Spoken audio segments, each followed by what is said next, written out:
بھلا اس دن کیا حال ہوگا جب ہم ہر امت میں سے احوال بتانے والے کو بلائیں گے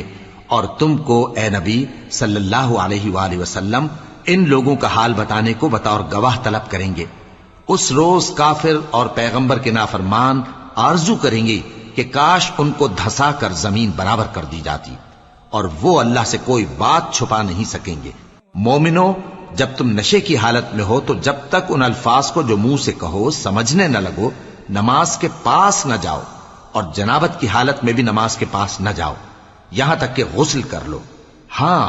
اگر بحالت سفر رستے چلے جا رہے ہو اور پانی نہ ملنے کے سبب غسل نہ کر سکو تو تیمم کر کے نماز پڑھ لو، اور اگر تم بیمار ہو یا سفر میں ہو یا کوئی تم میں سے بیت الخلا سے ہو کر آیا ہو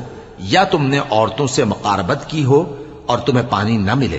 تو پاک مٹی لو اور منہ اور ہاتھوں کا مسح کر کے تیمم کر لو۔ بے شک اللہ معاف کرنے والا ہے، بخشنے والا ہے۔